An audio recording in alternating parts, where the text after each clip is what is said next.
They say the pines whisper in Palmyra, not with wind but with memory, the kind that lingers, waits. Sometimes you hear it late at night, a crack in the woods that doesn't echo quite right, a breath that isn't yours, a presence. Palmyra, Maine, remote, forested, forgotten, a place where cell service drops and old roads crumble into deer trails. It was here, nestled miles from the nearest town light, that the Whitaker family thought they had found their sanctuary. Harold Whitaker, a retired truck driver from Connecticut, had bought the cabin at auction, a fixer-upper with good bones, perched on 5 acres of land thick with evergreens. His wife Jessica needed the quiet. She had been battling anxiety for years, worsened by city life. Their teenage son Mark wasn't thrilled, but even he admitted the place had potential. They arrived in early spring.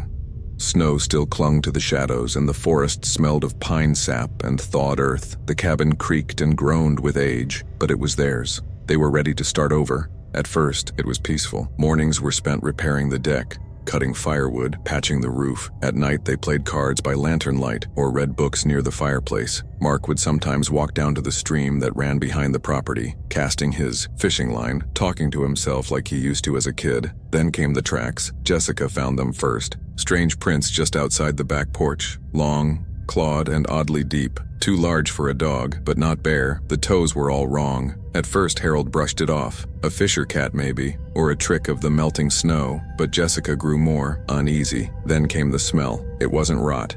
It wasn't sewage. It was musk. Thick, oily, animalistic, like a wet dog rolled in blood. It would drift through the house at night even when the windows were shut tight. Mark swore he saw shadows moving just beyond the tree line, but by the time Harold got outside, there was nothing but silence. Then, claw marks. They started showing up on the window frames, deep gouges, parallel, too high up for any normal animal. Harold checked the trail cams he had set up. Every night something triggered them, but the footage was always corrupted, static, as if something didn't want to be seen. One night, everything changed. Jessica woke up to scratching at the back door. It was soft at first, then louder, then frantic, like claws trying to dig through wood. She screamed for Harold. He rushed in, shotgun in hand, and flung open the curtain. There, in the moonlight, stood something no man was meant to see. It was upright, at least 7 feet tall, covered in dark matted fur.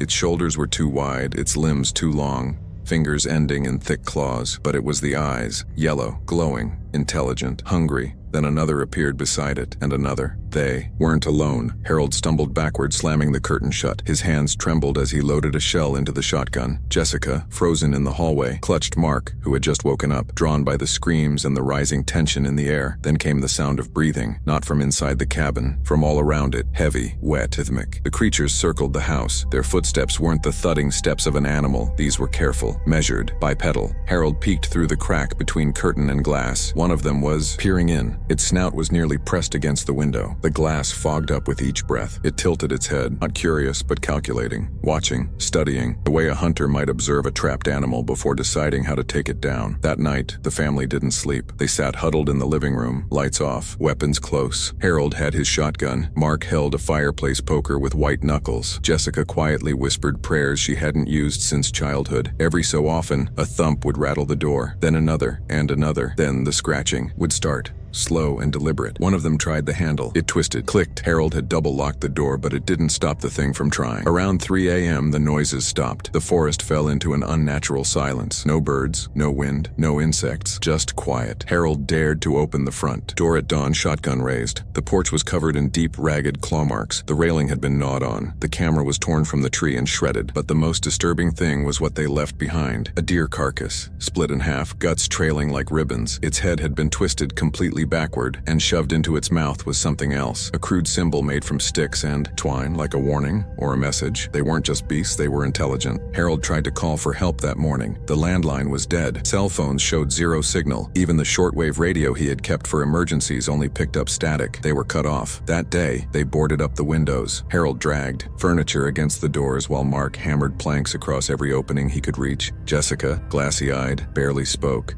She stayed in the bedroom, clutching an old rosary she'd found in a box left by the previous owner. Mark asked the question they were all thinking. What are they? Harold had no answer. He'd seen things in his life. Car crashes, fires. A man crushed between 2 rigs, but nothing like this. Nothing that made the hair on the back of his neck rise just from memory. They survived 2 more nights.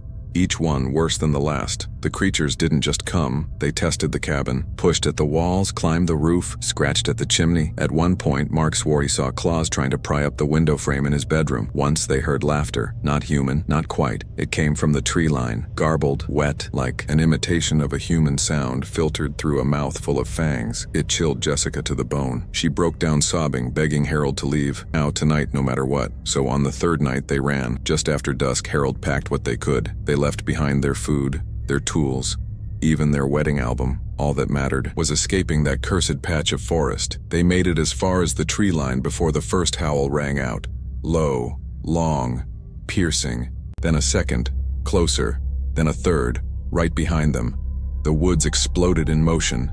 Shadows darted between trees, branches snapped. Something brushed Mark's shoulder, knocking him sideways. Harold fired a shot into the dark and something screamed. Not an animal scream, a human one, pained, furious. They didn't stop to look. They didn't stop at all. They ran 2 miles through the forest, barefoot and bleeding. When they finally reached the old service road, headlights appeared in the distance, a pickup truck. A stranger, a lifeline. The family was safe, but the nightmare wasn't over. The man who found them was named Ray Danvers, an old woodsman who'd lived in Palmyra his entire life. He said he was on his way to check traps near the western ridge when he saw the family stumbling out of the forest, barefoot and bloodied, looking more animal than human. Ray didn't ask many questions. He just loaded them into his truck, wrapped them in flannel blankets, and drove straight to the sheriff's station in Newport. The Whitakers were frantic, raving about monsters and yellow eyes. At first, the deputy on duty chalked it up to panic or drugs, but Ray just stood there quietly, staring out the window toward the forest. They saw him, he muttered, almost to himself. It's happening again. The sheriff called in a search team the next day to investigate the Whitaker property. They found the cabin exactly as described, barricaded, clawed to hell, and reeking of wet fur. The deer carcass was still there, but the symbol, it was gone. No one had touched it. Harold, Jessica, and Mark stayed in a motel under police protection for 3 nights, but the fear never left. Mark refused to sleep. Jessica began sleepwalking, ending up in the motel hallway more than once, muttering about the Watchers. On the 4th day, Ray came to visit them. He didn't waste time. Their stories, he said. Old ones, about the land you bought, about what lives there. Harold asked him to explain. Ray hesitated. Then he told them about the pack. They walk like men, but they ain't, he said. Been here long before any of us. My granddad said the natives called them Kiwateg, the forest shadows. Said they were guardians once, but something changed. Made them cruel. Ray spoke of disappearances over the decades. Families vanishing without a trace. Hunters who went in and never came out. Sometimes the woods gave back pieces, bones, antlers twisted into crosses, eyes left behind in piles of leaves. But they don't come after just anyone, Ray added. They protect something, territory, an old site, deep in the woods. Anyone who builds too close. He didn't finish the sentence, but Harold understood. They had built on cursed ground. Weeks passed. The Whitakers left Maine, returned to Connecticut, tried to rebuild their lives. But the scars ran deeper than the wounds on their skin. Jessica was admitted for psychiatric evaluation. Mark dropped out of school, barely speaking. And Harold. He drank, every night, just enough to keep the memories at bay. But something called to him. A pull. It started with dreams. Thick forests, branches closing in, eyes watching from the dark. Then came the sounds. At first he thought it was wind, then a distant howl, but it always came at 3:15 a.m., the same time they had first heard it that night at the cabin. Harold couldn't ignore it. He needed answers, closure, so he returned, alone. Ray had warned him not to. The sheriff told him the case was closed. No more patrols were going out that far. But Harold went anyway, driving through the fog-choked roads back to Palmyra, the weight of a shotgun beside him. When he arrived, cabin was gone, not burned, not collapsed, gone as if it had been lifted from the earth. Only the stone fireplace remained, blackened and cracked. Around it, the forest had reclaimed the land. No path, no porch, just thick grass and moss, but the claw marks were still on the trees, and worse, new ones had appeared, higher up, deeper. He wandered in circles, flashlight flickering in the gathering dusk. He kept hearing whispers, like breath against the back of his neck. Then he found it, a clearing, perfectly round. At its center, a ring of stones, and inside them bones. Not just animal, human, dozens, ranged in spirals, layered with twine and antlers. At the center stood a crude totem made from branches and dried skin, and nailed to it Jessica's rosary. It was then that Harold realized the truth. They hadn't escaped. They had been marked. The pack didn't hunt at random. They watched, chose, followed. The cabin wasn't just on their land. It had disturbed something sacred, violated something ancient. They had left the family alive, not out of mercy, but purpose. They were letting them ripen, and now Harold had returned alone, ripe and ready. The last thing he saw as the shadows closed in were yellow eyes, dozens of them. A low growl rose from all directions, and then he was gone. Years later, hikers still report strange sightings in the Palmyra woods, claw marks on trees, sounds that don't belong, yellow eyes that vanish when approached.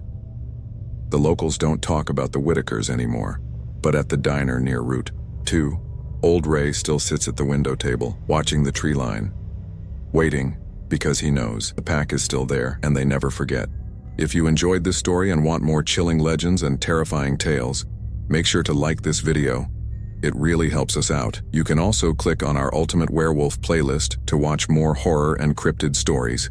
The link is in the description below, and if you love horror, folklore, and unexplained mysteries, subscribe to the channel and join our growing community of fear seekers. But don't stop there. Turn on notifications by clicking the bell icon so you never miss a new story. Because in the world of horror, the scariest things happen when you least expect them, and trust me, you don't want to be left in the dark. Welcome to the darkness.